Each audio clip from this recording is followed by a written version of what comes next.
Hey, how's it guys? In this tutorial, we're going to learn how to use Google's search API to enable you to harness the power of the world's most popular search engine in all applications and projects. So whether you're a developer, a data analyst, a data scientist, or someone who just cares about the capabilities of Google's search API, in this lesson, I'll guide you to how to get started. So what is Google's search API? Google Search API is a service provided by Google that allows developers to access Google search results programmatically. This means you can use this tool to build your own custom search solutions, get insights about website rankings, or integrate the fast knowledge of the internet into your own application. Now let's talk about some of the use cases. So with the Google Search API, which has a wide range of use cases. For example, the API can be used by SEO analysts to monitor website rankings on search engine result pages, or by marketers to get insights about the trending topics in a specific industry. Developers can use the API to create their own custom search engine within their own applications. And data scientists might use the API to automate data collection from the web for a variety of reasons. Now let's move on to the pricing before we get started. Alright, so let me make the font a little bit bigger. And the pricing should be right here. Now with the pricing, every day you can make up to 100 API calls for free. And after that, it's going to be $5 per 1,000 API calls. And it's up to 10,000 queries per day. So just remember that. Now, if you need to make more than 10,000 API calls per day, so when you are using the Google Search API, you actually need to create your own search engine item, which I'll show you in a second. Now, if the search results are within a specific numbers of websites, in that case, you can make unlimited API calls. So this quota limit right here is based on we need to search based on the entire web. Now, that's everything I'm going to cover when it comes to pricing and the general information. Now, let's dive into the tutorial itself. Now, before we can start using any Google APIs, we need to first create a Google Cloud project. Alright, so simply navigate to console.cloud.google.com. So on the top, we're going to create a new project. And to create a new Google project, we'll simply click on New Project. Now here, we want to give our project a name. Alright, so I'll name the project Search API Demo. And I cannot use underscore. Here, let me use dash. Then create. And once the project is created, we can simply select the project. Now click on Navigation menu. Then go to APIs and Services. And we're going to enable the Google Search API. Alright, so I'm in the wrong place. Here, let me go back. It should be under APIs and Services and Library, not Enable APIs. Alright, so in the search field, we want to search for Search API and enter. And it's going to be this custom Search API service. Now click into the service and make sure that enable the API.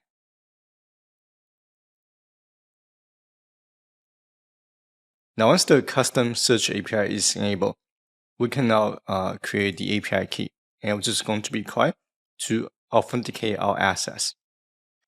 Now here, go to APIs and Services, then click on Credentials.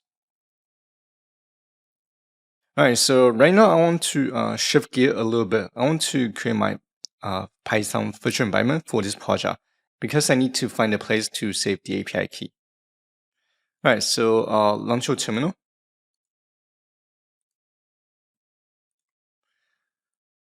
I'm using Bash, but using command line tool, you can simply type python-m vmv followed by the project name.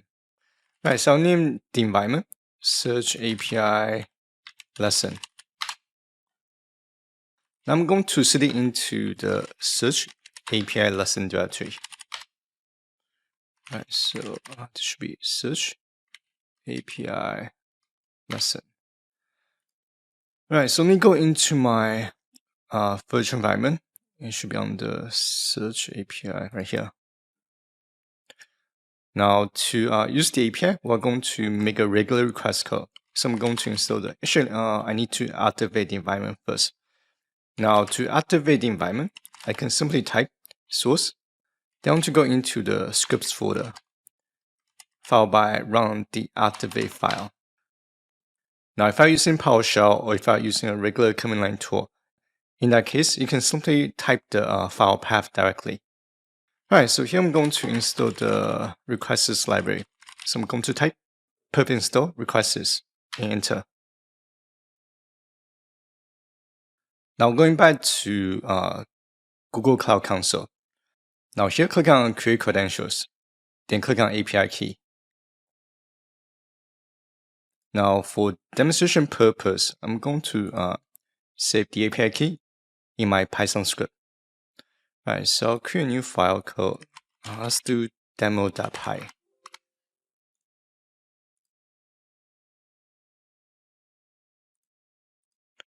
Alright, so here I'll name the variable API key. And I'll simply copy paste my key to the variable. Now this key is going to be used in your application to authenticate your requests to the Google Search API. And make sure that you keep the API key safe. Alright, so the next step is going to be creating a Google Search engine. To be honest, I don't even know what the item is going to be called.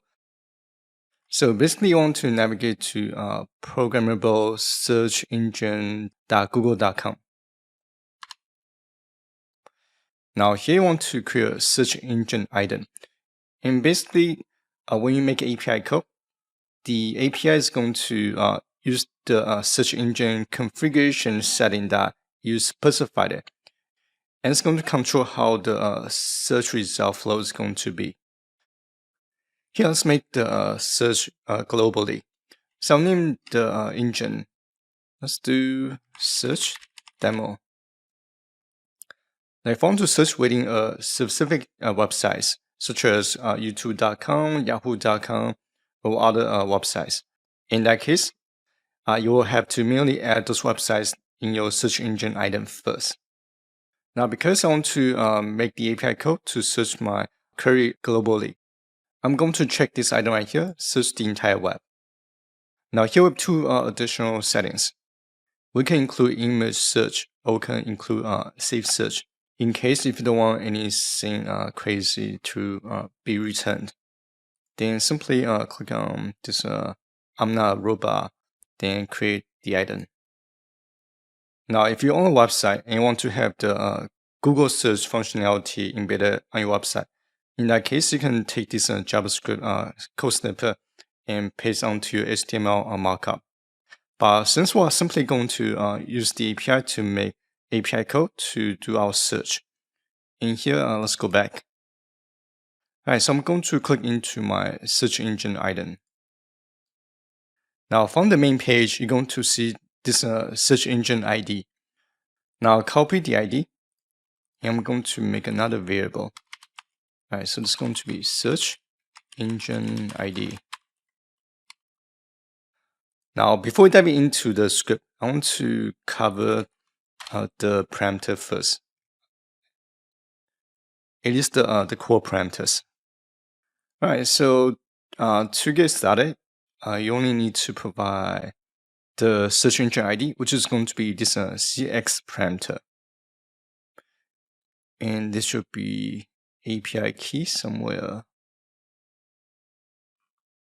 Alright, so it's not showing, but I'll show you how you can provide your API key to authenticate your request.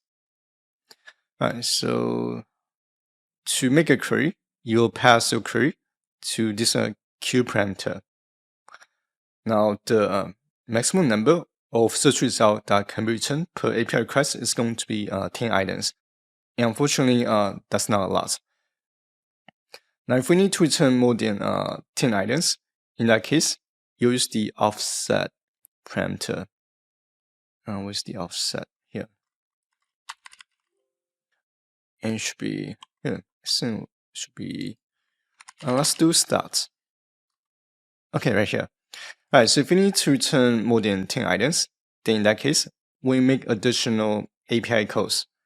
you'll need to specify what the item index is going to start.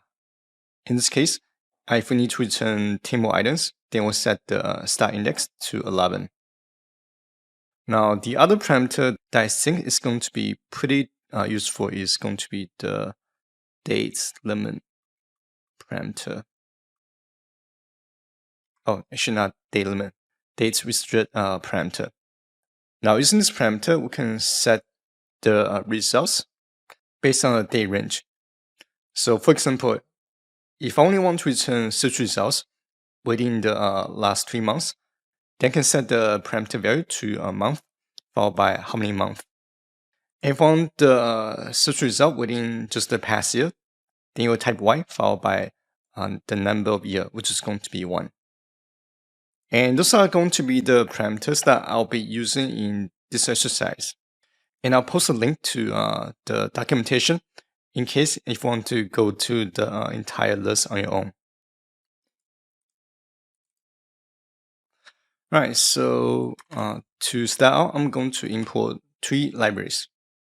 Alright, so the first library is going to be the regular expression library, which I'm going to use to replace any invalid character that cannot be used when we save a file.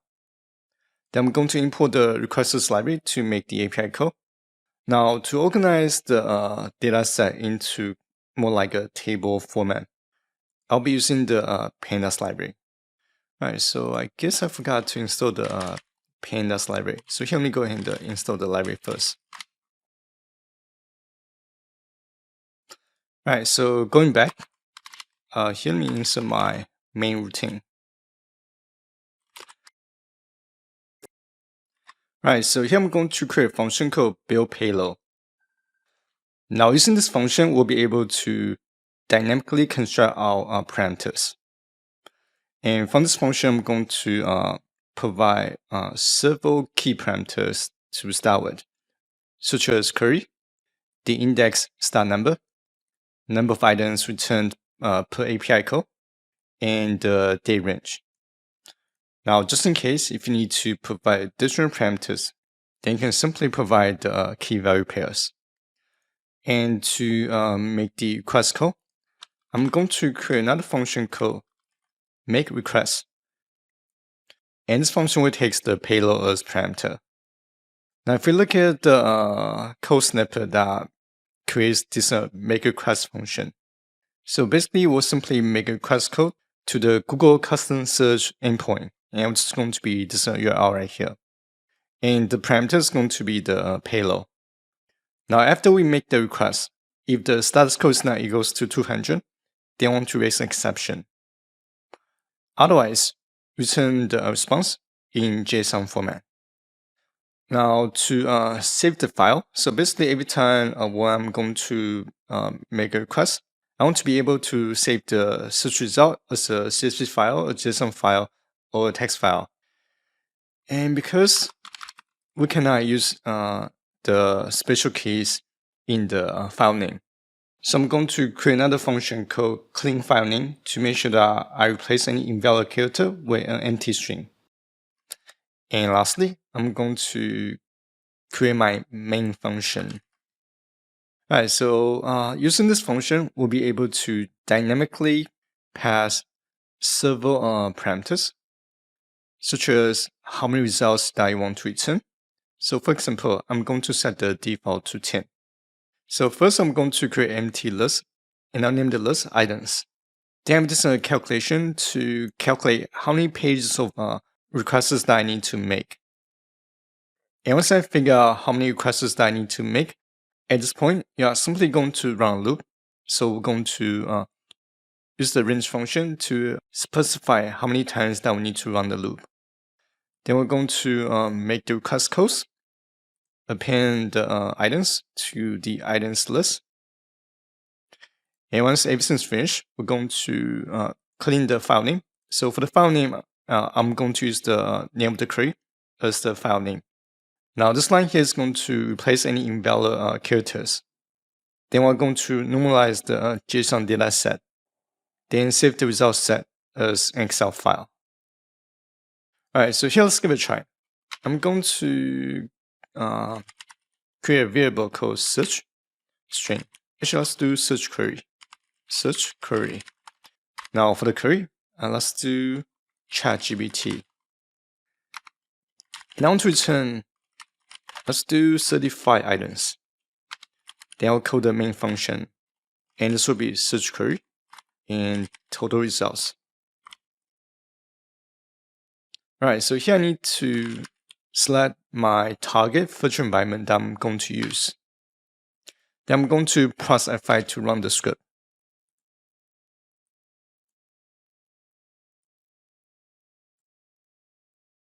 Alright, so looks like there's one more library that I forgot to install, and which is going to be the Open PyExcel library, and which is required to create the Excel file. Alright, so let me run the script again. And it looks like the script is finished. Now let me open the Excel file and let's see what we have in the Excel file. Alright, so we have actually quite many columns. So we have the title, which is going to be the page title. Now if you are building a website, the search API also provides you with the title in HTML. Then we have the link, which is a very important element. So display link is going to be the website domain. Then we have the snippet to give you a very short summary. And this one's going to be snippet in HTML. And here we have cache ID, formatted URL. And this one's going to be in HTML format. Alright, and a couple others. So thumbnail. And this one's going to be the meta tag. Alright, so I think there's actually quite many columns. I'm not going to go too all of them in this video. I'm pretty sure that you can definitely do this on your own. Alright, so this is going to be everything I'm going to share in this video, and hope you guys find this video useful. And if you have any question, feel free to post your question or your feedback in the comment section below. And as always, thank you guys for watching, and I'll see you guys next time. Bye bye.